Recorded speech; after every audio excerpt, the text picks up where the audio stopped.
Hello everybody, welcome back to my channel. My name is Becca and oh my gosh, so much has happened since the last time you saw me. I'm going to do a very fast life update before we get into the content of this video, and it's all relevant, I promise. I've been keeping a secret. My baby actually arrived a couple of weeks ago and we've just been basking in the newborn bliss. She came a little bit earlier than we were expecting, so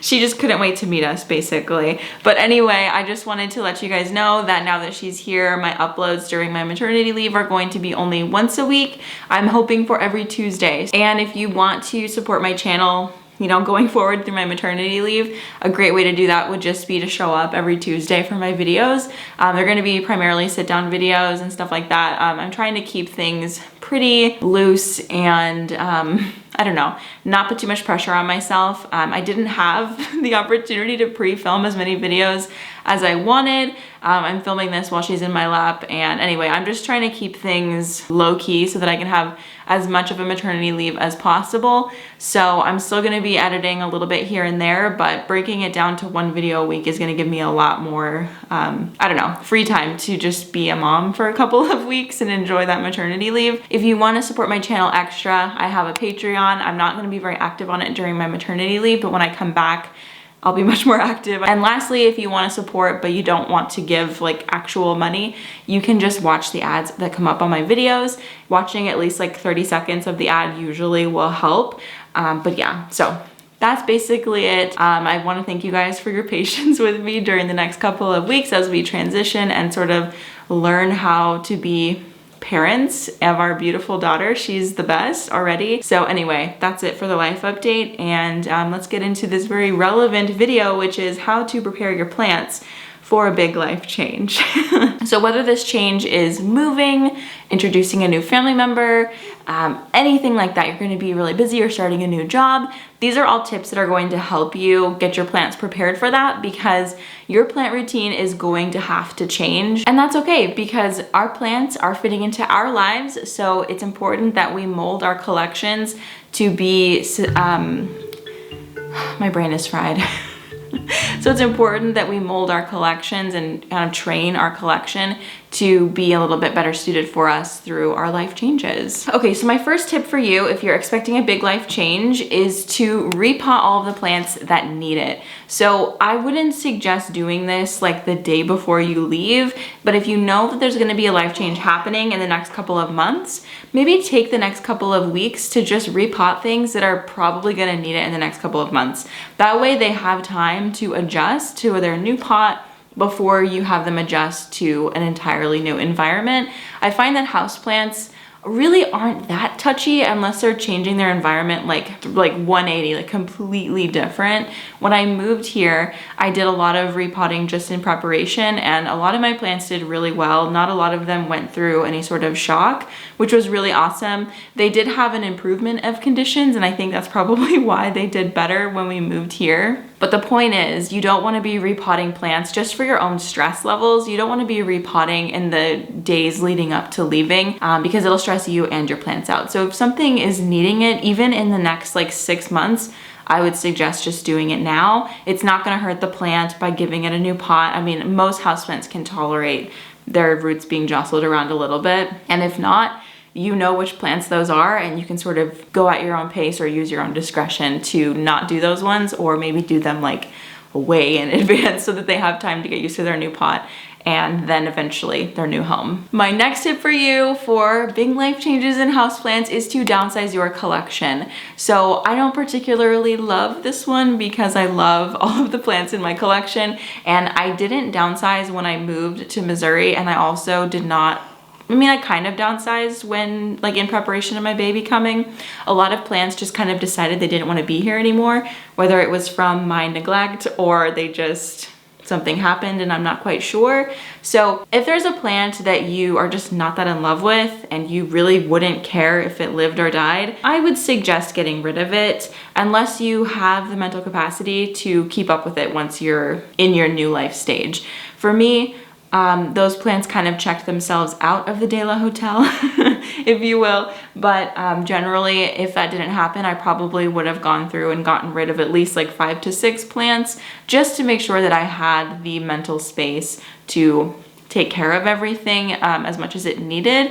And also, if you're moving, it's definitely better to move with less plants because there are so many plants that you can just rebuy when you get to your new destination. And I know that's not like the most popular thing to say, but I mean, honestly, a lot of plants are replaceable. So if there's a plant in your collection that you're kind of stressed out about and you know that you could just replace it very easily in the next place that you live, I would suggest giving it away or selling it. Giving it to a friend or donating it. I've made a video about like what to do with plants that you don't want anymore. So I will link that in the description or in the cards so that you can see that. I have a few different ideas of what you can do with your plants if you don't want them. But yeah, generally it's just better to travel a little bit lighter because if you don't know what your life is going to be like in this new phase, like for me, I don't know what plant care is going to look like. I have been able to take care of my plants, but I've had family around that helped me as well. But generally, like, I'm kind of getting a gauge on how much time I actually am going to have for them. And it's sort of what I expected. I mean, I can fit in small bursts here and there. So if a plant isn't fitting into those small bursts, then it's gonna have to go. And there's nothing wrong with that. Okay, speaking of people helping me with my plants, my third piece of advice is to share your plant routine with someone you trust. Now, oftentimes, there's usually like one planty person living in a home and our partners or roommates are accommodating or tolerant of our collections. So it's really important that in a big life transition, whether, you know, again, new baby, you're moving, something like that, you're going to be away, it's really important that there is somebody else in your home or a friend who knows how to take care of your plants. This is a lot easier if you have a close plant friend who lives in your area because you can literally just like call them up and be like, hey, can you come by and water my plants? Or you can maybe call a plant sitter or something to come by and water your plants. I've been thinking about all of these things, like how I'm gonna keep up with watering because I have like a very big plant wall installation and it's a little bit stressful to think about caring for that right now. My sister actually, when my family was visiting after my baby was born, she watered my entire plant wall and I just quickly showed her how to do it and she was able to take care of everything herself from there. And if she lived in town, I would just call her up in 10 days and be like, hey, can you come water the plant wall again? So it's really important to have somebody near you in your house or a friend who knows how to take care of your plants too, especially if you're the one who's going to be needing to be relaxing, if you're going in for a surgery or having a baby or moving or anything like that, you're going on vacation. Having somebody else who understands your plant care routine is super helpful. And something that I've done in the past is make like color-coded popsicle sticks to just indicate which plants, like their level of care. And I've talked about that on Instagram. I have a highlight reel called Plant Sitter. So if you're interested in seeing more tips on that, you can go check out my Instagram. But yeah, you don't want to add more stress to your situation if you don't have to. So definitely get with someone in advance to teach them how to take care of your plants. Okay, next up, have products that will make caring for your plants easier. I have a couple of suggestions for products. Number one would be soil spikes. I've never actually used soil spikes, so I can't like say whether or not I personally really like them, but there's a few people in the plant community who I know who do really like them. So it's an idea for you if you're interested, but basically a soil spike it's a little thing that you put into your soil and then there's a tube and you put the tube in a cup of water. And it's kind of like water on tap for that plant.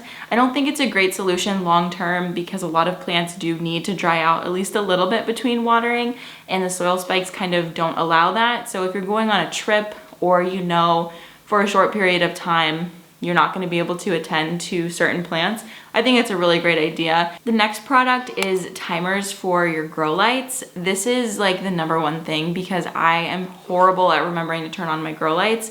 So I made sure to put all of my grow lights on a timer. Now I don't have all that many grow lights in my home, so it's not like this huge gargantuan task, but there's lots of timers you can buy online. There's even some lights that come with a timer on them. They're really easy to set up and I would really suggest doing that because the likelihood of you remembering to use your grow lights or to turn on your grow lights in a time where you are caring for a newborn or you've just moved, you're like out of your routine, the likelihood that you remember to turn them on and off is pretty low. Even just day to day, I have trouble with it. So definitely timers and smart plugs. And the last one is my Plant-A-Potty, and this one just makes it very convenient and easy to water when I need to.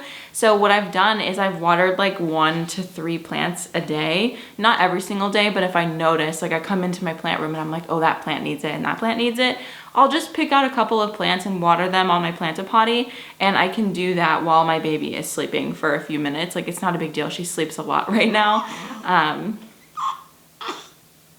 But yeah, it just makes it a little bit easier to actually get the watering done because I don't water my plants in place. I usually take them somewhere else to water them so they can get watered deeply, which is great for the plants, but it makes a little bit more work for me. So having something like the Plant-A-Potty, I put it on a little roller saucer thing so I can just kind of roll it around the plant room. And it's been great. Like, I don't have to lift anything because after having a baby, you don't want to be like lifting too much. So yeah, it's really easy, and I love that product. I used it for years before. Was it years? I don't know. I got it maybe a year or 2 ago. So I've used it for a long time before this season of life, and it just makes my life so much easier. When the bucket's full, you just empty it out and then you keep watering, and it's just the best. And then just my luck, my microphone actually died mid-filming on my very last point, but I'm going to finish it out via voiceover. So my last piece of advice for you is to use a systemic insecticide, especially during life transitions. You should be using it all the time, but especially when you know that you're not going to be able to be totally on top of your plant care all the time. Houseplant pests can really take over very quickly, and if you have something like a systemic set up in advance, it's very, very helpful to keep those pests at bay. So the one that I use is SNS 209, and all you have to do is mix in your systemic with your water and then water in the systemic with your plant. Systemics do take a couple of waterings to actually be effective, so make sure that you're reading the label on the systemic that you're using to see how many that is and just more specific directions for your systemic. And then I will also say it's really helpful and important to alternate between 2 systemics so that the bugs don't build a resistance, because that can happen. So have 2 that you really enjoy. I'm currently only using 1, which I know that I should have another one. So if you have a systemic that you really like using, definitely drop it in the comments and let me know. I like using as organic as possible. And just for the record, I only use a systemic insecticide on my indoor plants. I don't use it on anything outdoors. That is it for this video. Thank you so much for watching and bearing with me on this last technical difficulty here. Again, I'm going to be posting once a week during my maternity leave, so stay tuned every Tuesday for my videos. And yeah, thank you so much for your support during this time, and I will see you in the next one. Bye.